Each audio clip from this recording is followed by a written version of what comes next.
et qu'on devra rendre compte de toutes nos actions devant Dieu. C'est l'oubli de Dieu, c'est d'ailleurs dans les 12 degrés de l'humilité, de la règle de Saint Benoît. Le premier degré d'humilité, ou le premier degré d'orgueil, c'est l'oubli de Dieu. Et donc le premier degré d'humilité, c'est se souvenir de Dieu, se rappeler à chaque instant de la présence de Dieu, auquel nous devrons rendre un compte. L'incertitude du jugement dernier, et auparavant du jugement particulier, c'est-à-dire qui se déroulera au moment de notre mort, a pour but de nous conserver sur nos gardes, c'est-à-dire à vivre comme si nous devions mourir le soir même. Saint Jérôme disait, Saint Jérôme c'est 4e ou 5e siècle, « Soit que je mange, soit que je boive, soit que j'écrive quelque autre chose que je fasse, sans cesse j'entends retentir à mes oreilles ce cri, « Levez-vous, morts, venez au jugement ». Donc tout au long de sa vie, tout au long de ses journées, Saint Jérôme pensait au jugement dernier. Être sur nos gardes donc. Ensuite, nous devons veiller. Qu'est-ce que cela signifie veiller ? Veiller, ça signifie conformer notre conduite à notre foi. Vivre en cohérence avec les vérités auxquelles nous croyons. Notre Seigneur dit à ses apôtres, « Ce que je le dis à vous, je le dis à tous, veillez. » Ce que je dis à vous, je le dis à tous, veillez. Ça ne veut pas dire écouter le prêtre pendant l'instruction. Moi, ça veut dire ça aussi. Hein. Enfin, nous devons prier. Notre Seigneur nous dit, veillez et priez en tout temps, afin que vous méritiez d'éviter ces maux futurs et que vous puissiez comparaître avec confiance devant le Fils de l'homme. Donc le but de la prière, éviter les maux futurs, éviter d'être surpris au moment où notre charité se refroidirait, et acquérir les biens futurs pour être en sécurité au jour du jugement. Donc nous avons vu de quelle manière notre Seigneur va apparaître à la fin du monde. Ensuite, pourquoi cette heure est cachée, cette heure du jugement dernier. Maintenant, nous allons voir quels sont les signes précurseurs du jugement dernier, qui nous permettront, des indices qui nous permettront de savoir la proximité du jugement dernier. Comme par hasard, il y a 3 signes auxquels on reconnaîtra la proximité du jugement dernier. La première, ce sera la venue de l'Antéchrist. La deuxième, ce seront des prodiges effrayants qui éclateront sur terre et au ciel. Et le troisième signe, la conflagration finale qui embrasera l'univers. Saint Paul, dans sa 2e épître aux Thessaloniciens, nous annonce ainsi la venue de l'Antéchrist. « Ne vous troublez pas en croyant que le jour du Seigneur est près d'arriver. Il faut qu'auparavant s'accomplisse la grande apostasie, et que paraisse l'homme de péché, le fils de perdition, l'adversaire qui s'élèvera au-dessus de tout ce qui est appelé Dieu ou qui est adoré, voulant lui-même passer pour Dieu. » Alors voyez, saint Paul nous parle d'une grande apostasie qui aura lieu à la fin des temps. C'est donc le premier signe de la fin des temps, et qui va coïncider ensuite après, enfin au moins qui va préparer cette grande apostasie, la venue de l'Antéchrist. Et notre Seigneur avait bien dit, quand le Fils de l'homme viendra sur la terre, y aura-t-il encore la foi? Alors qui va être cet Antéchrist? Et quelle sera sa mission? L'Antéchrist combattra les fidèles de notre Seigneur et voudra se passer pour Dieu. Alors il naîtrait à Babylone, mais là encore la ville de Babylone signifie confusion, alors que le terme de Jérusalem signifie vision de paix. Alors est-ce vraiment à Babylone qu'il naîtra? Je ne sais pas, enfin, on verra bien. D'après saint Thomas, oui. Bon, d'après d'autres, non, alors je ne sais pas. Et il descendrait de la tribu de Dan, selon la prophétie de Jacob. Que Dan soit comme un serpent dans le chemin, bordant les pieds du cheval, afin que le cavalier tombe à la renverse. Il viendrait ensuite à Jérusalem se faire circoncire et dire aux Juifs « Je suis le Christ qui vous a été promis ». Il rebâtira le temple qui n'a toujours pas été rebâti, le temple de Jérusalem, et c'est là qu'il élèvera son trône comme s'il était Dieu. Et alors, il subjuguera le genre humain de 3 manières. Il accomplira de faux miracles, tout d'abord. Ensuite, il y aura une profusion de grande largesse, et il affligera aux hommes de grands tourments. Il accomplira de faux miracles avec ses suppôts, selon ces paroles de notre Seigneur. Il s'élèvera de faux Christ et de faux prophètes, et ils feront de grands signes et de grands prodiges, jusqu'à séduire, s'il était possible, les élus eux-mêmes. Matthieu, chapitre 24, verset 24. Parce que l'Antéchrist ne sera pas tout seul, il y aura aussi tous ses suppôts. Et c'est pour ça que le terme de Christ et de prophète sont ici au pluriel. Il y a également une parole de l'Apocalypse qui va dans le même sens. La bête, c'est donc l'Antéchrist, la bête fit de grands prodiges jusqu'à faire descendre le feu du ciel sur la terre. Pourquoi le feu du ciel sur la terre ? Dans l'Apocalypse chapitre 13, verset 13, eh bien pour imiter le Saint-Esprit qui est descendu également sous la forme de langue de feu sur les apôtres. Alors comme le démon c'est le singe de Dieu, eh bien il utilisera ainsi, pour se faire paraître pour Dieu, il fera également descendre ce feu du ciel. Saint Paul nous dit à peu près la même chose. Son avènement se fera par la puissance de Satan, avec toutes sortes de miracles, de signes et de prodiges trompeurs. 2 aux Thessaloniciens, chapitre 2, verset 9.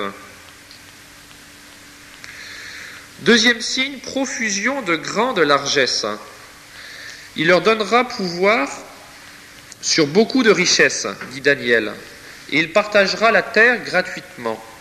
Daniel, chapitre 11, verset 39. Donc ceux qui ne pourra pas dompter par la terreur, il va les subjuguer par l'avarice. 3e caractéristique, il affligera aux hommes de grands tourments. Notre Seigneur nous en prévient. L'affliction de ce temps sera si grande qu'il n'y en a point eu de pareil depuis le commencement du monde jusqu'à présent, et qu'il n'y en aura jamais. Et si ces jours n'avaient été abrégés, nul homme n'aurait été sauvé. Mais ils seront abrégés à cause des élus. Saint Matthieu, chapitre 24, versets 21 et 22. Il y aura donc en ce moment-là un triomphe momentané de la bête, qui, selon le prophète Daniel, durera 3 ans et demi. Alors, est-ce que ce sera également 3 ans et demi ou est-ce que c'est symbolique ? C'est difficile de le dire. Alors ici, je fais juste une petite remarque. Les prophéties sont toujours difficiles à interpréter avant. Donc dans l'Ancien Testament, toutes les prophéties qu'annonçait notre Seigneur, tant qu'elles étaient dans le stade des prophéties, c'était difficile. Mais une fois qu'elles se sont réalisées, ensuite on s'est bien rendu compte de la signification réelle de ces prophéties. Alors comme le langage prophétique est parfois imagé, c'est parfois difficile de savoir qu'est-ce qui est imagé et qu'est-ce qui est à prendre à la lettre dans ces prophéties. Mais en tout cas, on peut dire que les 3 signes qui sont indiqués ici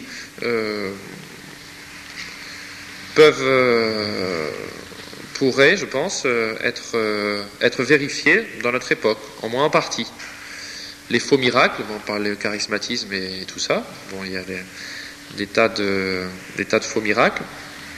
Ensuite, profusion de grande largesse, eh bien, c'est tout le capitalisme et tout le monde de l'argent.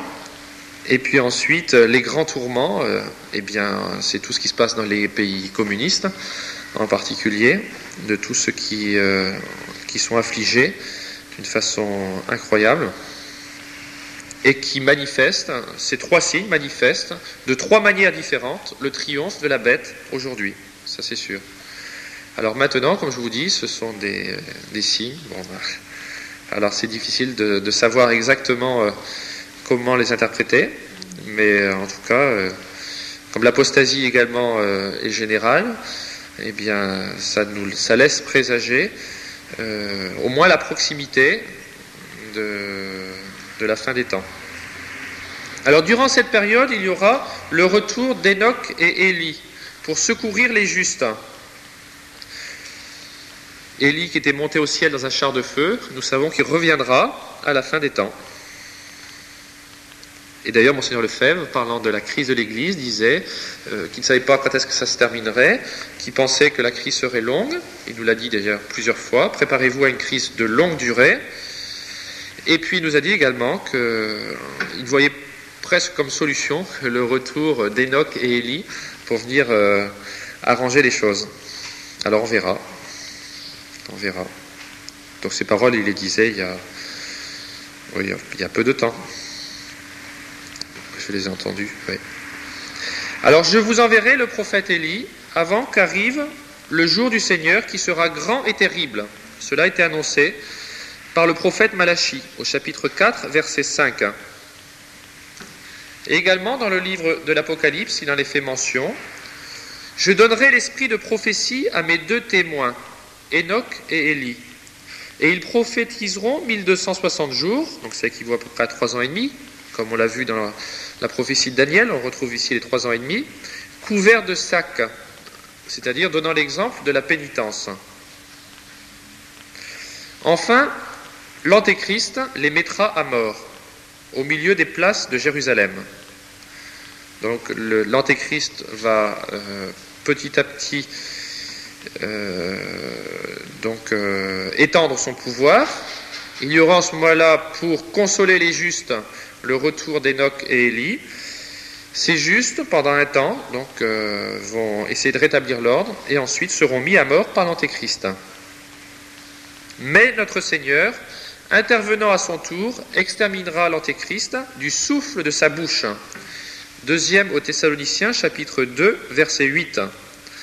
Du souffle de sa bouche, c'est-à-dire par la vertu du Saint-Esprit. Le Saint-Esprit qui est l'image du souffle de Dieu, puisqu'il procède de lui.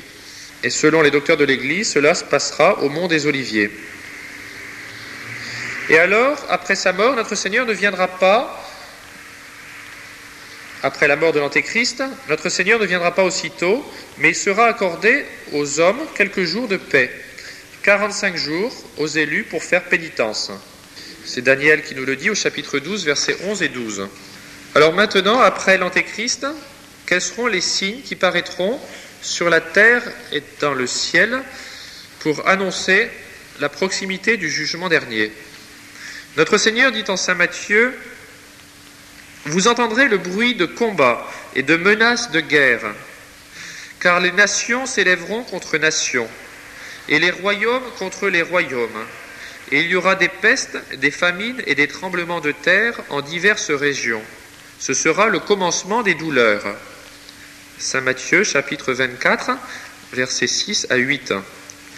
Et en Saint Luc, « Il y aura des signes dans le soleil, et dans la lune, et dans les étoiles, et sur la terre, les peuples seront dans l'angoisse, à cause de bruits confus de la mer et des flots.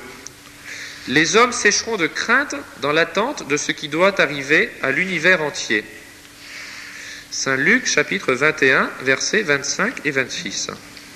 Alors, sans pousser trop loin encore les analogies, on peut remarquer qu'il y a quand même eu 2 grandes guerres dans ce siècle, 2 guerres mondiales. Donc, ces nations s'élèveront contre nations, royaume contre royaume. Ça s'est produit au moins 2 fois déjà dans ce siècle. Il y aura des signes dans le soleil. Eh bien, à Fatima, des milliers de personnes ont vu la danse du soleil. C'est encore des signes dans le soleil. Alors maintenant, tout ça, moi je ne suis pas prophète, hein, mais je signale ce qui est. Maintenant, je ne peux pas dire plus. C'est après avoir parlé de ces prodiges que notre Seigneur parle de son dernier avènement, ce qui montre que ces prodiges précéderont son retour glorieux. Mais la difficulté, c'est que des guerres, il y en a eu à toutes les époques. Simplement, ce que nous savons, c'est qu'à la fin des temps, celles-ci manifesteront plus de violence et d'intensité. Alors les signes dans le ciel, notre Seigneur nous dit, le ciel s'obscurcira, la lune refusera sa lumière et les étoiles tomberont du ciel, c'est-à-dire perdront leur éclat. Un petit peu comme cela est arrivé au jour de la Passion. Alors le but de ces signes, c'est d'annoncer le retour de notre Seigneur et en même temps de susciter une sainte crainte de Dieu. Tous qui ont vu le miracle de Fatima ont tous été très impressionnés, ils ont tous pensé d'ailleurs à la fin du monde, et ils ont été saisis d'une sainte crainte de Dieu. Sauf quelques-uns qui sans doute ont continué à persister dans leur haine de la religion. Le psalmiste en parle en ces termes. Le feu marchera devant lui et il consumera au loin tous ses ennemis. Psaume 96, verset 3. Ce feu aura 4 effets. Il purifiera la terre, il sera le purgatoire des justes, de ceux qui seront en vie en ce moment-là, il tourmentera les méchants et il réduira en cendres le corps de tous les hommes. Cette fois-ci, il n'y a pas 3 caractéristiques, il y en a 4. Il purifiera la terre. Saint Paul dit, elle passe la figure de ce monde.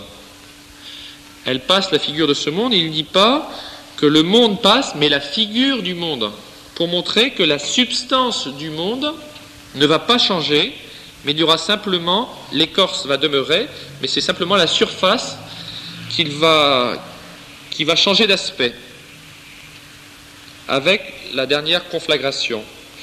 Il y aura simplement une transformation nécessaire pour s'adapter à l'état de l'homme nouveau. Et c'est normal. Pourquoi ? Parce que les lieux qui ont été le théâtre du crime, le spectacle du péché, doivent être purifiés pour pouvoir recevoir la perfection de gloire que notre Seigneur veut conférer dans son dernier avènement. Donc, premier effet de ce feu à la fin du monde, c'est de purifier la terre. Terre qui a été le spectacle de péché. Deuxième effet, il sera le purgatoire des justes. Les saints en qui il n'y aura plus aucune souillure et qui seront encore sur la terre en ce moment-là, n'en ressentiront aucun mal, comme les 3 enfants dans la fournaise. Vous connaissez le cantique que l'on chante à l'Aude le dimanche matin, le 4e psaume, qui est le cantique des enfants dans la fournaise. Donc ils chantaient dans la fournaise et ils n'avaient ressenti aucun mal de ce feu. Ou comme Saint Jean, qui est sorti encore plus frais après avoir été mis dans l'huile bouillante. Mais ce feu purifiera ceux en qui il restera quelque chose à expier. Alors il y a une question qui se pose. Comment ceux qui seront trouvés vivants au jour du jugement dernier pourront-ils si rapidement faire leur purgatoire ? Quand on sait qu'il y a des gens qui sont au purgatoire maintenant jusqu'à la fin du monde, eh bien on se dit finalement il vaut mieux rester jusqu'au bout, parce que comme ça on aura la chance d'avoir un purgatoire plus court. Alors ici, saint Thomas donne 3 explications pour expliquer ce purgatoire qui sera plus rapide pour les justes auxquels il resterait quelque chose à expier. 3 explications possibles. La première, c'est qu'il leur restera peu de choses à expier après avoir donc subi toutes ces terreurs et toutes les persécutions qui auront précédé. C'est la première explication. La deuxième, c'est qu'ils seront encore vivants au moment où cela se produira, et alors ils pourront accepter eux-mêmes cette peine du feu, et en ce moment-là, s'ils l'acceptent, eh bien, elle sera beaucoup plus méritoire, et donc beaucoup plus efficace. C'est d'ailleurs ce qui doit nous encourager à demander au bon Dieu la grâce de faire le purgatoire sur la terre, parce que les souffrances d'ici-bas sont méritoires, tandis que celles qui ont lieu après la mort ne le sont plus. Et alors, il vaut mieux souffrir ici-bas que donc des souffrances qui sont beaucoup plus légères en proportion que les souffrances de l'au-delà. Et troisième explication, c'est que le bon Dieu peut très bien faire retrouver en intensité, faire en sorte que ce feu du dernier jour retrouve en intensité ce qu'il perdra en durée. Troisièmement, ce feu tourmentera les méchants. Saint Paul dit que le souverain juge exercera sa justice par la flamme d'un feu qui châtiera ceux qui ne connaissent pas Dieu. Deuxième aux Thessaloniciens, chapitre 1, verset 8. Remarquez qu'il dit ceux qui ne connaissent pas Dieu. Ce qui montre que c'est la foi qui est à la racine de la justification. Il faut croire en Dieu, il faut le connaître. Et ensuite, il faut l'aimer, bien sûr. Mais il faut d'abord le connaître. Ce feu sera un feu matériel qui dévastera la face du monde. Et enfin, quatrième effet de ce feu, il réduira en cendres le corps de tous les hommes. C'est l'opinion commune des saints docteurs, des docteurs de l'Église.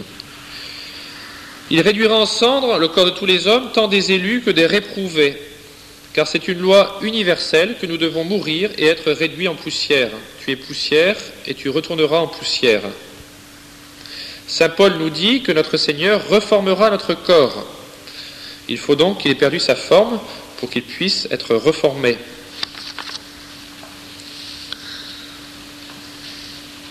Et après cette mort de tous les hommes, eh bien, arrivera le moment solennel de la résurrection des morts. Saint Paul en témoigne en ces termes. Le Seigneur lui-même descendra du ciel, comme un maître qui commande, à la voix d'un archange, au son de la trompette de Dieu, et ceux qui seront morts en Jésus-Christ ressusciteront les premiers. C'est dans la première aux Thessaloniciens, chapitre 4, verset 15. C'est encore un passage de l'épître que le prêtre lit à la messe des funérailles. Alors ici, 4 remarques. Le Seigneur va apparaître comme un maître qui commande, pour manifester ainsi la toute-puissance de Dieu, comme un maître qui commande. Impossible de se dérober en ce jour. À la voix d'un archange. Pourquoi est-ce un archange qui convoquera les hommes au jugement dernier ? Eh bien, pour respecter le plan de Dieu. Le plan de Dieu. Le bon Dieu a toujours l'habitude de diriger les inférieurs par les supérieurs. L'homme est inférieur aux anges, l'ange est intermédiaire entre l'homme et Dieu. Eh bien, le bon Dieu, de la même manière qu'il s'est servi par exemple d'un ange pour annoncer la venue du Messie, où on voit les anges apparaître dans la vie de notre Seigneur, eh bien, de la même manière, c'est un ange encore qui va, un archange, l'archange Saint Michel, qui va convoquer le monde au jugement dernier. Et à cet archange Saint Michel sera joint une multitude d'anges, selon les paroles de notre Seigneur, au chapitre Saint Matthieu, c'est rapporté dans Saint Matthieu, chapitre 24, verset 31, il enverra ses anges avec une trompette et une grande voix. Le juge descendra au son de la trompette de Dieu. Alors la trompette ici, c'est une image pour représenter la solennité de l'événement. Et elle est employée également en comparaison de l'usage de la trompette dans l'Ancien Testament, pour convoquer les grands rassemblements. Alors les morts ressusciteront, en commençant par les justes, qui, comme nous l'avons dit tout à l'heure, rejoindront notre Seigneur sur les nuées du ciel. Alors que les méchants resteront sur la terre, les bons, les justes, rejoindront notre Seigneur sur les nuées du ciel. Un petit détail pratique, de curiosité. À quelle heure s'accomplira la résurrection générale ? Est-ce que ce sera le matin, midi ou le soir ? Est-ce qu'on peut dormir tranquille ? Eh bien, probablement, on pense que ce sera au point du jour. Le soleil étant à son lever et la lune à son coucher.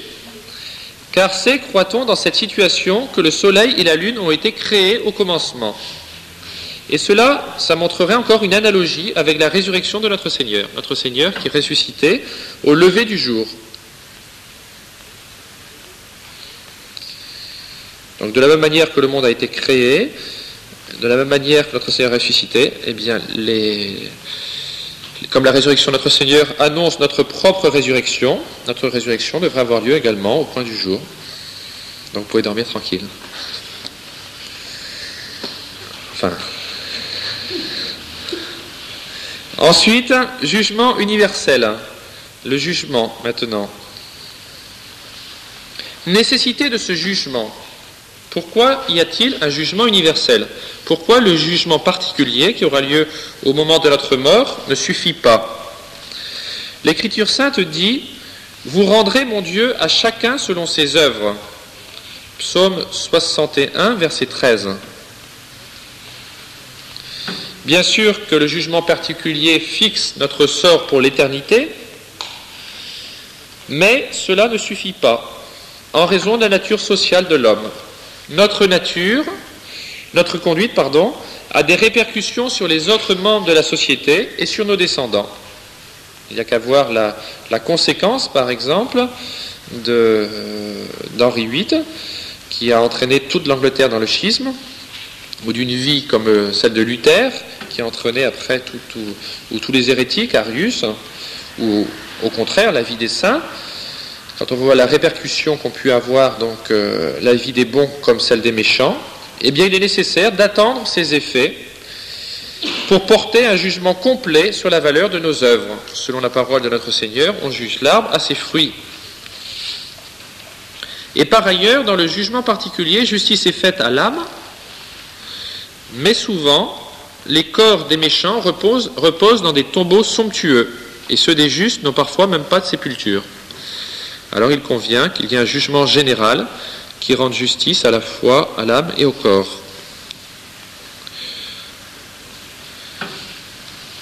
Équité en ce jour-là du souverain juge. Le psaume 66, verset 5 nous dit « Le Christ jugera les peuples dans l'équité ». Et alors commencera l'exercice de la justice par la séparation des bons et des mauvais. Tout de suite après la résurrection, les bons rejoindront notre Seigneur dans les airs et les méchants resteront sur la terre. Toutes les nations seront rassemblées devant lui, et il partagera les hommes entre eux, comme un pasteur sépare les brebis d'avec les boucs, et il mettra les brebis à sa droite et les boucs à sa gauche. Et après cette séparation, le juge fera le relevé des mérites de chacun, et discutera la sentence à porter. Il dira aux bons, « J'ai eu faim, et vous m'avez donné à manger. J'ai eu soif, et vous m'avez donné à boire. J'étais étranger, et vous m'avez accueilli. J'étais prisonnier, et vous m'avez visité. » Alors les bons diront, « Quand est-ce, Seigneur, que cela s'est présenté ?» Et puis notre Seigneur lui dira, « Chaque fois que vous l'avez fait au plus petit d'entre les miens, c'est à moi que vous l'avez fait. »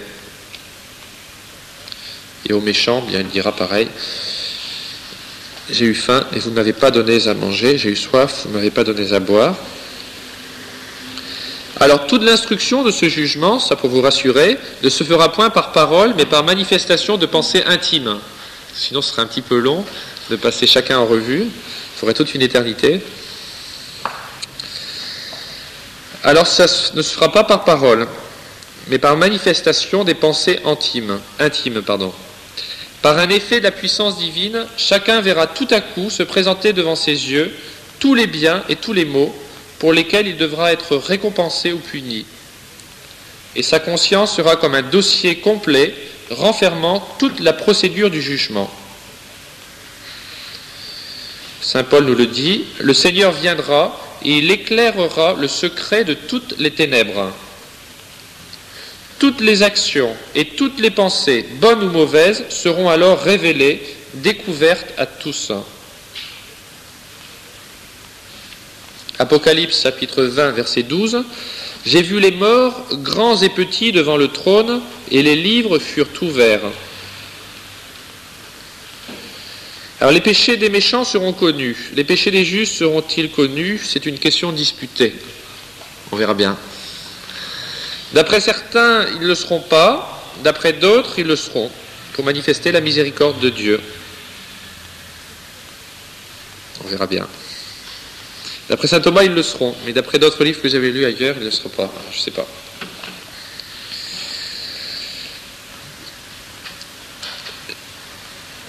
Dignité de ceux qui jugeront avec notre Seigneur. Le prophète Isaïe dit ceci: le Seigneur viendra au jugement accompagné des anciens de son peuple. Isaïe chapitre 3, verset 14. Et notre Seigneur dit à ses apôtres: vous serez assis sur 12 trônes pour juger les 12 tribus d'Israël. Matthieu chapitre 19, verset 28. Alors, comment peut-on entendre ce jugement qui se fera par les autres que par notre Seigneur? Qui va juger et de quelle manière vont-ils juger? Eh bien, il y a différentes manières de juger. Il y en a qui sont dits juges par la comparaison de leur vie avec celle des autres. Ainsi, la vie des meilleurs accuse celle des moins bons, et celle des moins méchants accuse celle des plus méchants. C'est dans ce sens que notre Seigneur dit aux Ninivites, à la fin du monde, il dit aux habitants de Capharnaüm et des villes qui sont autour du lac de Tibériade, à la fin du monde, les gens de Ninive se lèveront et donc vous condamneront, parce que eux ils ont fait pénitence tandis que vous ne l'avez pas fait. Donc les meilleurs condamneront dans ce sens-là les moins bons, donc ils jugeront les moins bons. D'autres jugeront par simple approbation, ce sera le cas de tous les justes. Tous les justes en ce moment-là approuveront la sentence prononcée par notre Seigneur. Mais il y en a qui jugeront avec une certaine autorité. Ce sera les parfaits, c'est-à-dire ceux assidus à la contemplation des choses divines, qui pénétreront les préceptes de la justice selon lesquels les hommes seront jugés.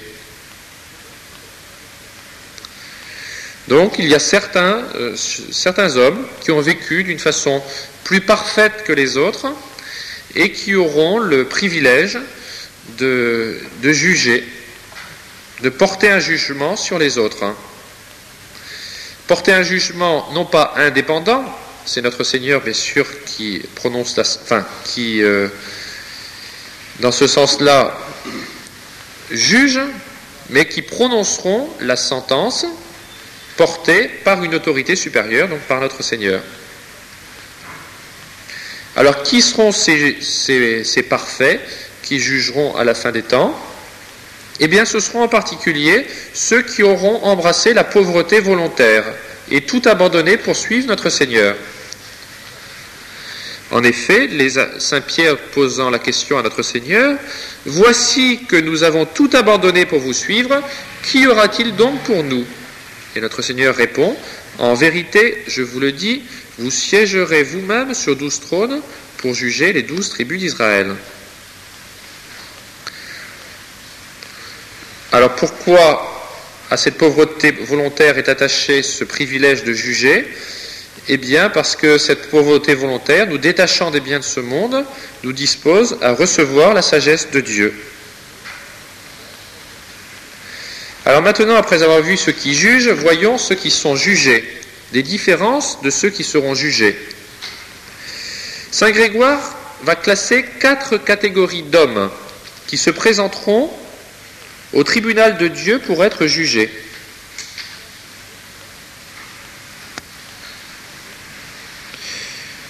Il y a ceux qui seront jugés et qui périront, ceux qui périront sans être jugés, ceux qui seront jugés et qui régneront, ceux qui régneront sans être jugés. Alors pour comprendre ces paroles, il faut distinguer 3 actes dans la procédure du jugement. Dans tout jugement, il y a toujours 3 actes.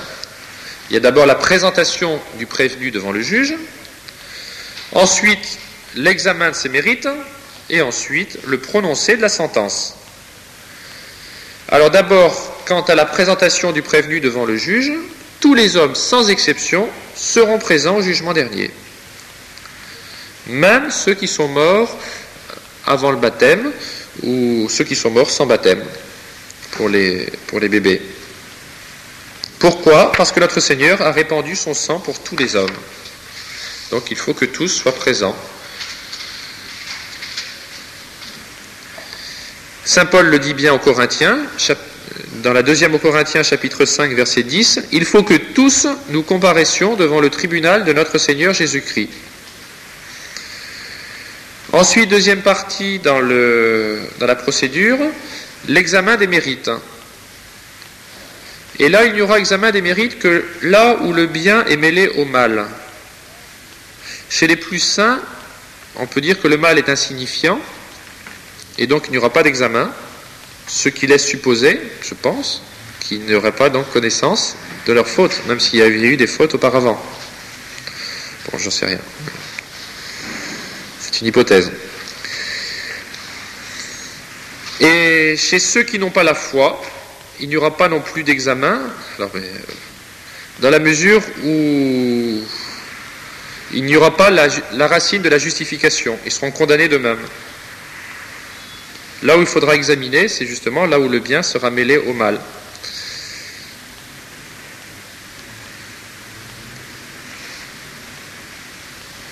Donc ceux qui n'ont pas la foi, ils seront condamnés d'avance. Sans la foi, nul ne peut plaire à Dieu. C'est une parole de la Sainte Écriture. Celui qui croira sera sauvé, celui qui ne croira pas sera condamné. S'il n'a pas la foi, eh bien, il est condamné automatiquement. Donc là, il n'y aura même pas d'examen, il y aura directement la condamnation. Sentence prononcée sur tous. La sentence sera prononcée pour tout le monde, et c'est cette sentence qui introduira les justes dans la gloire et livrera les méchants à la peine qui leur sera due. Et enfin, conclusion, la rénovation du monde. Après la sentence finale, la puissance divine renouvellera aussi le monde. L'Écriture sainte dit ceci: « Voici, dit le Seigneur, que je crée des cieux nouveaux et une terre nouvelle, et les anciens tomberont dans l'oubli. » Isaïe chapitre 65, verset 17. Également dans l'Apocalypse, chapitre 21, verset 1, « Je vis un ciel nouveau et une terre nouvelle, car le premier ciel et la première terre ont passé, et la mer n'est plus. » Donc je vous ai dit, le monde sera embrasé par le feu, et ensuite apparaîtront un ciel nouveau et une terre nouvelle. Pourquoi cela ? Tous les corps ont été créés pour l'usage de l'homme. L'homme est le roi de la création. Donc tous les corps sont soumis aux hommes. C'est l'homme qui est l'être le plus digne de la création. Enfin, la création terrestre. Et alors, à quoi nous servent les autres corps ? Eh bien, ils nous servent pour soutenir notre vie corporelle par l'alimentation et nous conduisent également à la connaissance de Dieu. Per visibilium ad invisibilium. Ici-bas, nous connaissons les choses invisibles par le visible. C'est en contemplant la création qu'on peut arriver à connaître par la raison le Créateur. Alors au ciel, eh bien l'alimentation ne sera plus nécessaire. Donc on n'aurait pas besoin des autres corps. Et la connaissance de Dieu se fera par vision immédiate. On n'aurait donc pas besoin non plus des autres corps, puisqu'on contemplera Dieu face à face. On ne contemplera plus Dieu par l'intermédiaire de la création, comme c'est le cas sur la terre. Cependant, le bon Dieu, pour donner à notre œil de chair, puisque notre corps ressuscitera, tout le bonheur dont il est capable, il y aura une vision des effets corporels de la divinité. Qu'est-ce que ça veut dire, les effets corporels de la divinité ? Eh bien, c'est en particulier la chair sacrée de notre Seigneur. Nous contemplerons le corps de notre Seigneur, également le corps des saints et des autres créatures corporelles. Ainsi, en même temps que l'homme sera glorifié, le monde sera renouvelé. Et cela rentre bien dans le plan de Dieu, qui n'annihile pas ce qu'il a créé. Dieu, quand il a créé les choses, il dit, on vit que cela était bon. Et c'est la raison pour laquelle le bon Dieu maintient les choses dans l'être, même s'il doit les transformer, à cause du mal ensuite qui est venu par le péché de l'homme.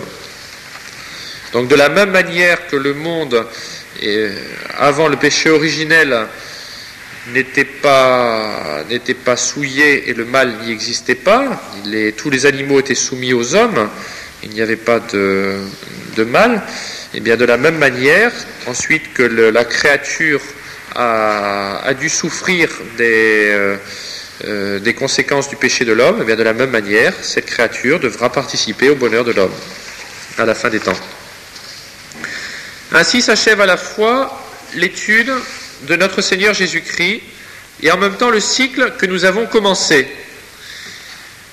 il y a 3 ans, à partir de la formule de saint Augustin, que je me connaisse et que je vous connaisse. Cette étude nous a permis de nous élever à l'ordre surnaturel, l'ordre de la foi, qui nous fait méditer non pas à partir des apparences sensibles, non pas à partir de notre imagination, ni même uniquement de notre intelligence, mais à partir de la révélation de notre Seigneur Jésus-Christ. Notre Seigneur Jésus-Christ qui vient pour nous dire qui il est et pour nous dire ce que nous sommes. Notre Seigneur nous connaissant mieux que nous nous connaissons nous-mêmes, pour arriver à bien nous connaître, il ne suffit pas de lire des livres de science, il faut ouvrir la Sainte Écriture et la tradition et voir ce que notre Seigneur nous apprend de notre origine et de notre destinée.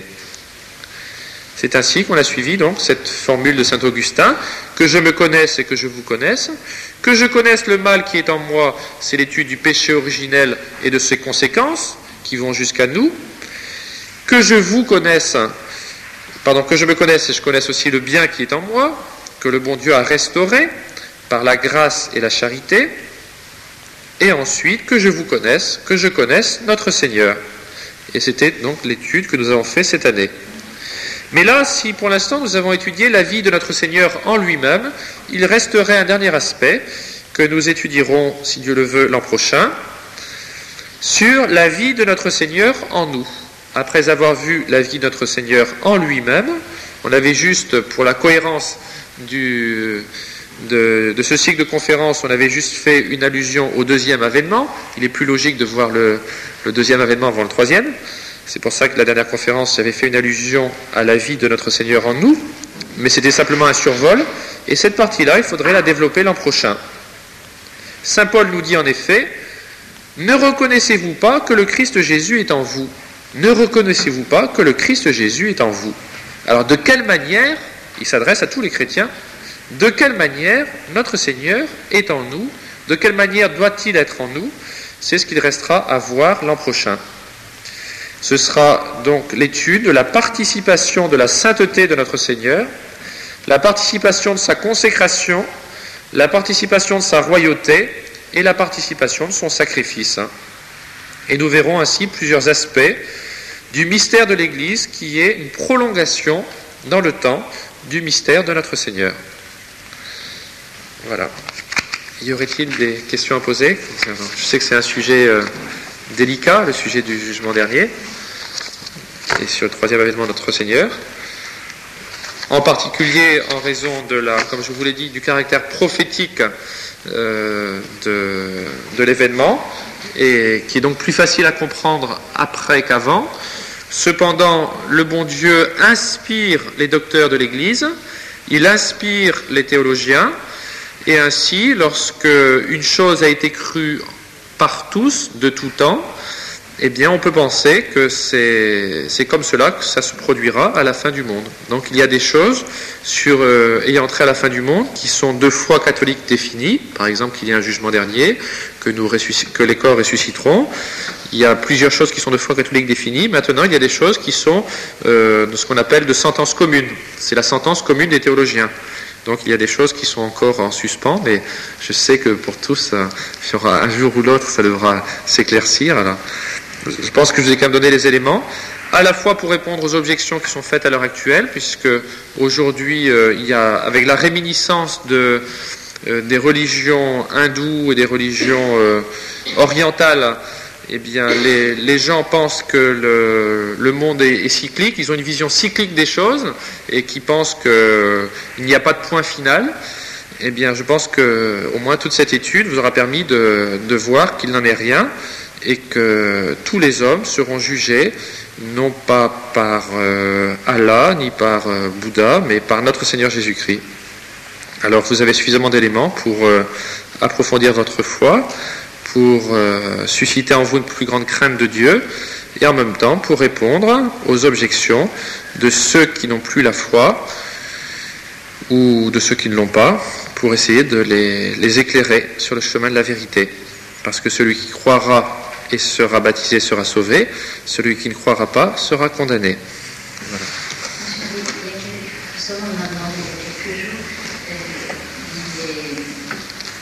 On est jugé une première fois quand on meurt. Oui. Et après, il y aura le jugement dernier. Oui. Si on avait été jugé alors 2 fois. Ben oui. Mais ce que j'ai expliqué tout à l'heure, c'est que les 2 jugements seront à peu près identiques. La seule différence, c'est que lors de notre mort, ce sera fait tout seul, face à face avec notre Seigneur, tandis qu'au jugement dernier, il y aura tous les anges et tous les hommes qui seront là. Il y a quand même une petite différence. Mais là, et en plus, on verra à ce moment-là, et c'est ça qui est très beau, on verra dans la lumière de Dieu tous les bons effets, enfin de nos bonnes actions. Enfin, on verra aussi, ce qui est moins beau, les conséquences de nos mauvaises actions. Après tous ces événements, la Terre continue, parce qu'elle sera renouvelée. Oui, c'est ça. Tout le monde n'aura pas été brûlé par le feu. Si tout le monde aura été brûlé, ouais. Toute la terre sera embrasée, ouais. Et ensuite, il y aura la résurrection, ouais. Alors lesquels vont rester sur la terre? Ah, personne ne restera sur la terre. Il y avait une nouvelle vie après, parce que la terre est Non, pardon. renouvelée. Attends. Personne ne restera sur la terre au moment où le feu va consumer tout le monde, parce qu'on va tous mourir. Mais ensuite, tous les hommes ressusciteront. Ah, parce que j'ai dit qu'ils étaient montés dans la nuée, c'est pour ça? Ah oui, parce que si la terre est renouvelée, il faut bien qu'elle serve à quelque chose.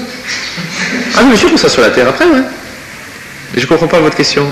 Si, Parce que quand j'ai dit qu'on montait dans la nuée, c'est parce qu'en ce moment-là, tout le monde va être embrasé. Enfin, il faudrait essayer de voir dans le temps comment ça pourrait se passer. On peut imaginer que les justes seront dans la nuée au moment où ce sera l'embrassement sur la terre, parce que en ce moment-là, il n'y aura que les méchants qui resteront, parce que ce sera l'enfer finalement, le feu qui va les consumer sera le feu de l'enfer. Il n'y en aura que quelques-uns qui seront choisis pour redescendre, pour recommencer une vie à parousie. Ah non, c'est pas pour recommencer une vie, attention. C'est pas pour recommencer une vie. Alors après, ça servira que la terre soit renouvelée. Ah ben c'est ce que je vous dis, c'est que ça va vous servir pour voir, pour vous contempler notre Seigneur, et puis donc les autres personnes, on sera tous sur la terre, de nouveau. Ce sera ça le paradis. Ce sera une terre parfaite. Attention, j'ai dit que au ciel, il y a deux béatitudes distinctes.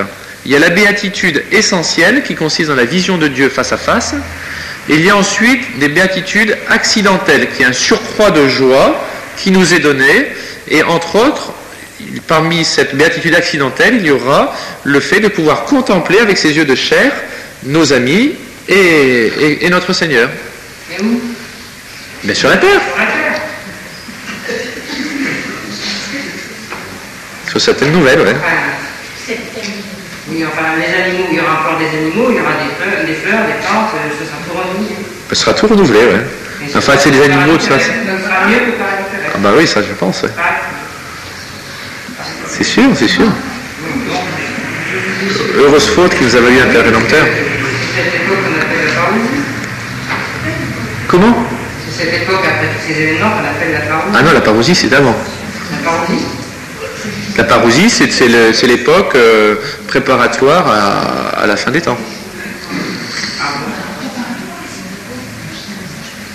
Moi, je crois que c'était justement Si vous pensez qu'il y aurait un temps, c'est ça, un laps de temps? Il y aurait un certain temps, 1000 ans ou 2000 ans, je ne sais pas, et les hommes vivraient comme Dieu voulait qu'ils vivent au début. Alors ça, je pense que ça doit correspondre plutôt aux 45 jours de la prophétie de Daniel que j'ai cité tout à l'heure, après la mort de l'Antéchrist. Entre la mort de l'Antéchrist et le retour de notre Seigneur, il y aura 45 jours pour faire pénitence. Alors Oui, c'est peut-être... c'est pas un temps de joie et de béatitude. Ah, je sais pas, parce que c'est pas si quand l'Antéchrist sera mort, est-ce que tous ses suppôts seront morts? Je sais pas. Enfin, on verra bien.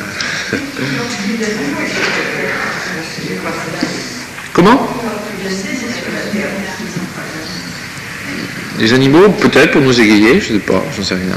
Ah si, ils ont une âme, elle n'est pas immortelle, oui, bien sûr, mais enfin, n'importe comment ils ne seront pas immortels, les animaux. Le bon Dieu pourrait très bien créer. Ils deviendront comme les dieux au paradis terrestre, ils seront soumis à l'homme, ils seront plus sauvages. Non, ça n'importe comment, oui. Bon, alors, mais vous me posez des questions. Hein. Comment vous dites? Il y a donc encore une vie sur la terre, une vie bien heureuse sur la terre. Je dis que notre corps, il faudra bien qu'il soit quelque part, notre corps. Oui, j'ai lu, je ne sais pas, dans les Écritures, que nous vivons le maximum de notre âge. Non, mais c'est-à-dire que non, c'est pas le maximum de notre âge. C'est-à-dire que, comme notre Seigneur est mort à 33 ans, c'est l'âge parfait. On sera, je pense, quand on ressuscitera, on aura cet âge parfait, mais qui demeurera, qui ne... Oui, ça ne vient pas, on ne dira plus. C'est pas le maximum de notre âge, mais dans l'Ancien Testament, Mathusalem, il a plus de temps. Ah, mais lui, il a dit, c'était différent. Ah, je sais pas, moi. Si Dieu refait la terre et les cieux, c'est bien pour que ça renoue. Oui, tout à fait. Mais je dis que cette béatitude-là sera une béatitude accidentelle, donc c'est pas ça qui nous fera notre joie. Donc c'est pas. On peut. Donc c'est pas la peine de s'y attarder. On peut l'énoncer, c'est la peine de s'y attarder. Malgré tout, maintenant, on aspire quand même à une vie meilleure sur cette terre. Oui, ben justement. Alors c'est pour ça que je vous dis que cette vie meilleure ne consistera pas essentiellement dans le fait d'avoir un petit chien ou un petit chat. Alors elle est rapidement heureuse. Ils étaient sains et heureux, mais seulement ils n'avaient pas encore la vision de Dieu. Attention, ils n'avaient pas la vision face à face. Non, mais ils rencontraient Dieu quand même. Ils étaient très heureux. Ils étaient très heureux, mais ça n'a rien à voir avec la béatitude que nous aurons au ciel. Je pensais ça, qu'à l'intérieur, les hommes seraient très heureux, comme Dieu voulait qu'ils soient heureux. Ah, vous voulez dire avant le jugement dernier, vous voulez dire? Ah, parce que j'en sais rien, mais dans cette période, il sera long. Ah ben n'importe comment, là en ce moment-là ce sera long, ça veut dire une éternité. Non, ce ne sera pas l'éternité, c'est pas la peine de... Non, on a qu'à aller tout de suite au ciel, c'est mieux. Mais le ciel c'est Dieu, le ciel c'est Dieu. Et le bon Dieu est dans notre âme. Oui, mais on va vous dévier, monsieur l'abbé. Non? Ça ne dévie pas. Comment? C'est bien qu'on est dans notre âme. On est ici, c'est pour ça. Ben oui. Ben, c'est toute la doctrine de Sainte Élisabeth de la Trinité, qui est très belle d'ailleurs. Elle est devenue... Il y a quand même des personnes, des hommes privilégiés qui ont donné des renseignements, si on peut dire des renseignements sur tous ces événements. Mais qui ne sont pas de foi. Et qui ne sont pas de foi parce qu'ils ne sont pas reconnus par l'Église, parce qu'ils ne sont pas canoniques. Non, mais ce qu'il faut, vous voyez, c'est retenir ce qui est essentiel pour notre foi. Ce qui est essentiel pour notre foi, pour nous, c'est ce qui est important, c'est que je vous dis, on peut toujours s'intéresser aux points de détail. Si c'est des points de détail, on le verra bien sur place. Ce qui est important pour nous, c'est de savoir en quoi consistera notre bonheur au ciel. Notre bonheur au ciel consistera dans la vision de Dieu. On contemplera Dieu face à face, ce sera notre bonheur. Maintenant, le bon Dieu nous ayant créé avec un corps, ce corps ressuscitant, de par l'union qui existe entre notre âme et notre âme va conserver cette propension à retrouver son corps, et donc il est normal que notre corps participe à la béatitude de notre âme. Et pour cela, il faut qu'elle soit dans un lieu. Donc le bon Dieu va créer un ciel nouveau et une terre nouvelle. Alors est-ce qu'il y aura des petits chats, des petits chiens, des fleurs c'est pas l'important. Mais enfin, le Dieu va se tenir battu parce que le monde est pourri et il va refaire son monde, il va le refaire comme il voulait, il se passe avant. C'est ce que je dis, mais c'est pas qu'il soit avant. C'est pas qu'il soit avant. C'est qu'il sera transformé, le monde tel qu'il sera en proportion de l'homme nouveau. Et non pas de l'ancien. Et que seront ceux qui auront voulu se faire insérer? Ah ben il n'y a pas d'incidence, ça change. Ceux qui sont mangés par les rebelles. Ouais, ils ressusciteront quand même, hein, Sainte Jeanne d'Arc. C'est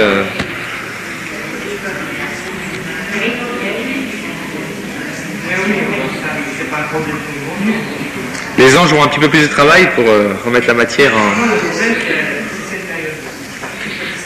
On en a tellement parlé dans beaucoup de livres.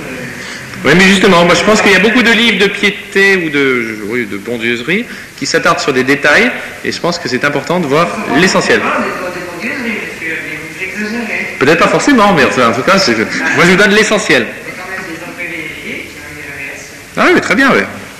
Mais vous pouvez y croire si vous voulez. Hein, moi, si elles ne sont pas contraires à la révélation, ben... mais ce qu'il faut, c'est voir l'essentiel.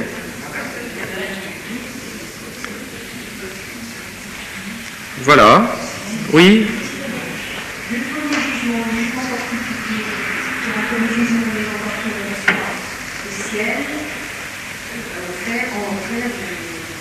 Au purgatoire. Ou dans les limbes. Deuxième jugement dévié. Le bon Dieu va chercher les âmes qui sont en enfer. Ah oui, bien sûr, elles vont toutes paraître. Oui, oui. Oui, parce que leurs corps vont ils vont retrouver leur corps. C'est par leur... Tous les corps ressuscitants, eh bien, les corps des bons comme des méchants, eh bien... Et aussi ceux qui sont dans son baptême. Il y a une question piège de M. Brugier, docteur. Hein.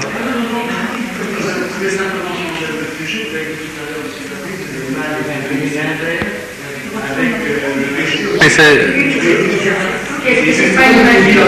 Non, mais quand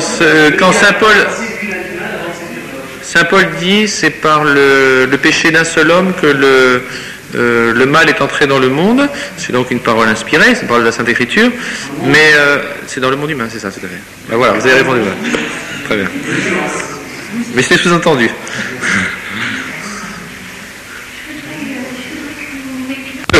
Pour eux, c'est un cycle perpétuel, c'est un mouvement perpétuel où on fusionne après dans le tout.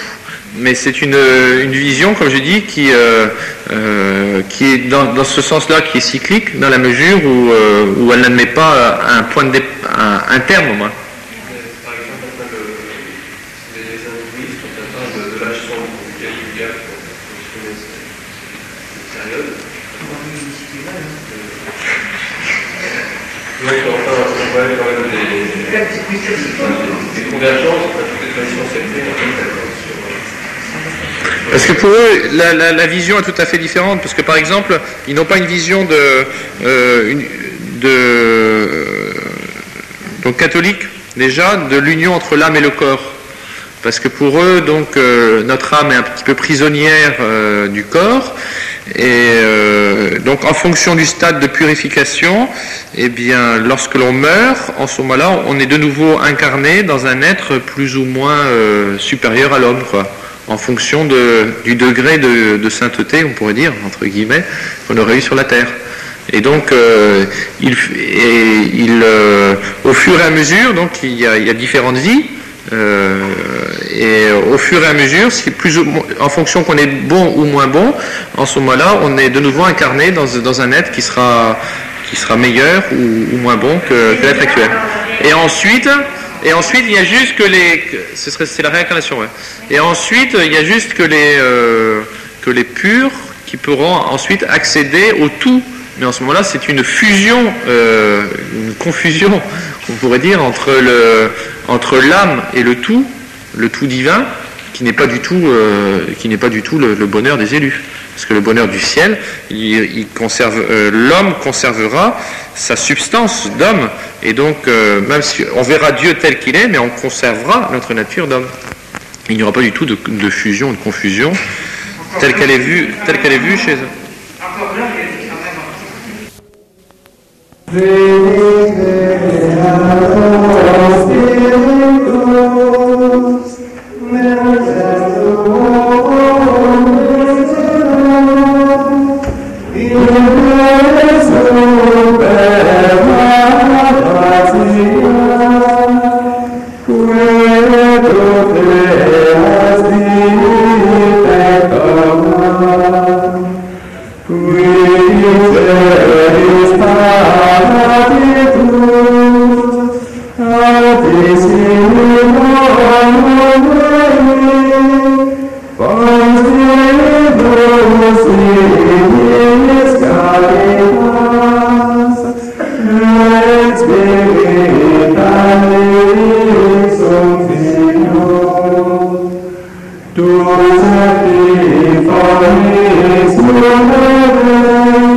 Saint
Amen.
Quem velatum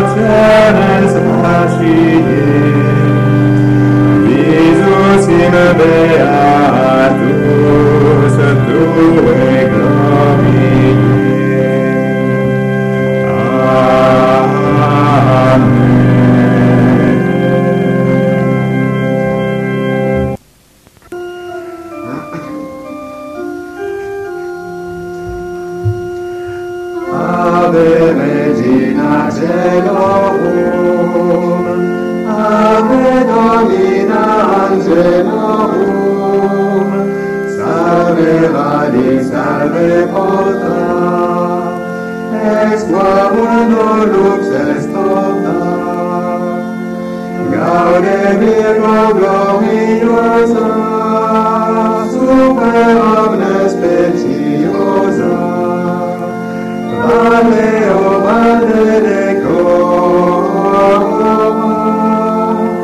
et pro nobis Christum exorta.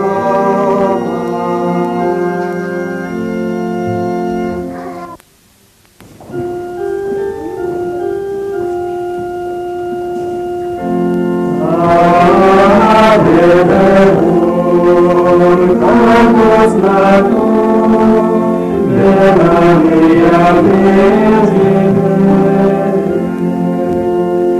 Vere Pasum, in Malatum, in Pusce Domine, Glorious Latus, Memoratum, Proxit aqua et sanguine, est nobis megas datum, mortis in examine. O Jesus, dulcis, O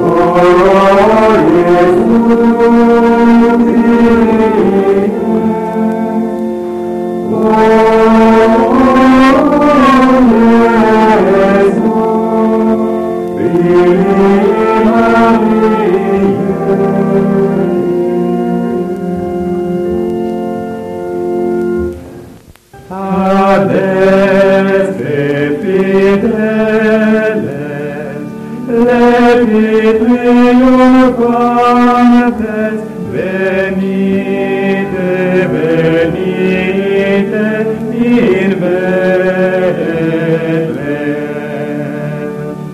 Natum videte, regem angelorum, venite adoremus, venite adoremus,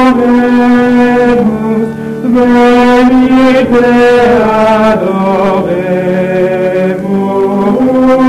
Dominum.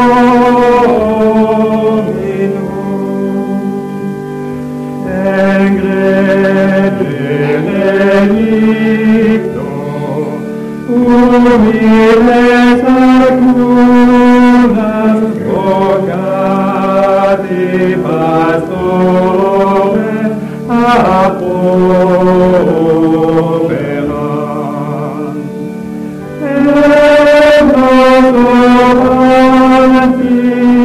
Granum vestinemus, venite adoremus, venite adoremus, venite adoremus Dominum. O nobis angelum, et vero cubantem, et coveamus amplexibus.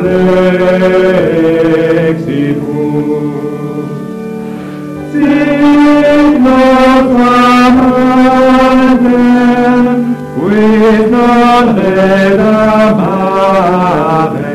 venite adoremus, venite adoremus, venite adoremus